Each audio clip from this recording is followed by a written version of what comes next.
Bon, on va maintenant s'occuper de tout ce qui est synthèse sur les fonctions.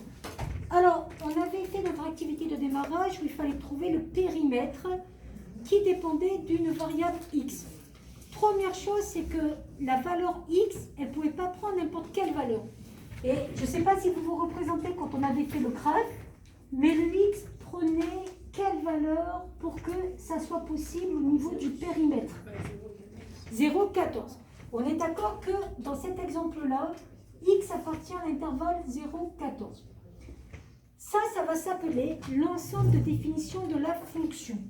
Donc ça, c'est l'ensemble de définition. Et pourquoi ça s'appelle un ensemble de définition? Parce que c'est l'ensemble sur lequel la fonction est définie. Une fonction qui est définie, ça veut dire que la fonction existe. Alors d'abord, on est en train de parler d'un vocabulaire, il faut déjà savoir de quoi on parle. Qui peut me dire qu'est-ce qu'on appelle une fonction sur un intervalle? Qui peut me dire qu'est-ce que c'est qu'une fonction? Vous avez vu ça déjà au collège. Donc on appelle fonction petit f définie sur un intervalle i qu'on appelle intervalle de définition. Quoi? Alors, qui peut me dire ce que c'est qu'une fonction? Dans quel cas on parle de fonction? Bon, après, vous n'avez peut-être pas d'idée. En fait, quand on parlera de fonction, si à chaque fois que vous avez une valeur x, vous allez lui associer une quoi? Une image, une valeur. Est-ce qu'il pourra avoir deux images? Non, jamais. Donc on appellera fonction définie sur un intervalle i, qu'on appelle intervalle de définition, la donnée pour tout x de cet intervalle d'une image. Et comment on note l'image? F de x. La donnée pour tout x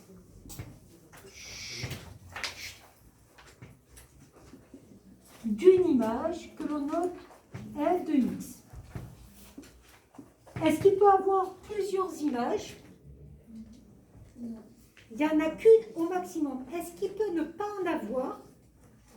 Oui. Des fois, on peut avoir un point qui n'a pas d'image. Donc, la donnée pour tout x d'une image au plus. Au plus, ça veut dire quoi? Ça veut dire qu'il y en a combien?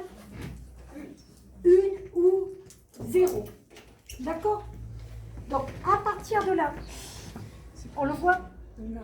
Ah. Joseph et Louis. Bon, ben on a dit les noms. Bon, ok, les prénoms, c'est pas grave. Donc, on va laisser comme ça. Donc, la donnée d'une image au plus. Au plus, ça veut dire que c'est quelle possibilité? Soit au plus une image. Quel nombre vous avez qui sont égaux au plus à 1? Ben, 1 ou 0. Donc, la donnée d'une image au plus, c'est-à-dire soit 0, soit 1. Il ne peut pas en avoir deux. D'accord? Au niveau du vocabulaire, comment s'appelle le x par rapport à l'image? Oui, voilà. Le x s'appelle un antécédent. Alors, pourquoi je dis un antécédent et pourquoi je ne dis pas l'antécédent? Parce qu'il peut y en avoir plusieurs, alors qu'il y a combien d'images? Une seule au maximum. S'appelle un antécédent. Il peut avoir plusieurs antécédents d'une seule image. L'image sera représentée sur quel axe? Si x c'est les antécédents, l'image sera représentée sur quel axe? L'ordonnée. On a f de x égale y, qui est donc sur l'axe des ordonnées. Donc ça, c'était des petits rappels au niveau des fonctions. Comment on note une fonction? On note, et c'est là où vous allez devoir juste apprendre la notation, f de point qui à x associe f de x. Donc la flèche, ça veut dire à x, on associe l'image f de x. Ça, veut dire à x, on associe l'image f de x. D'accord, cette notation? La fonction f, elle est définie par à x, on associe son image.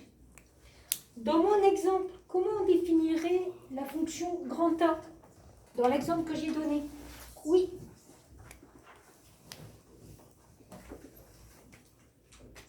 Tu veux répondre?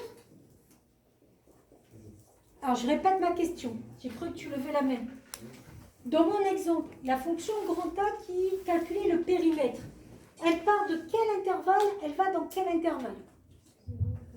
Elle part de l'intervalle 0, 14 et elle va dans les réels. Et à x, elle lui associe quoi? Il y a juste à savoir lire. La fonction a de x. À x, elle lui associe quoi? Ben regardez, elle lui associe quel calcul à x? Bon, ça va pour ça? 3/4 de x, c'est juste une notation. C'est juste, c'est nouveau au niveau de la notation. D'accord? Ça va vous permettre de calculer des images. C'est ce que je vais faire juste après. Je vous laisse prendre la définition. Vous me dites quand vous avez terminé. Donc, le mot important, ensemble de définitions. L'ensemble de définitions ou intervalle de définition, c'est l'ensemble des x pour lesquels l'image existe. Donc, je vais vous le marquer là. Donc, ensemble des x pour lesquels l'image existe.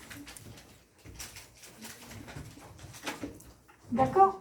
Madame, ensemble des définitions de f. Oui. F et a, c'est les mêmes. Oui, en fait, compte, c'est A, c'était la fonction que j'avais appelée ici, puisque c'était l'air. Ah. Mais f, c'est une fonction qu'on appelle petit f. D'accord? Madame, Oui. on fait le tableau.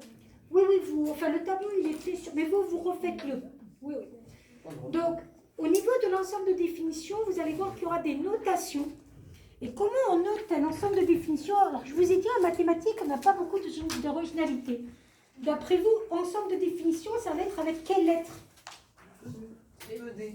Alors, ça va être des définitions. Donc, notation. D comme définition.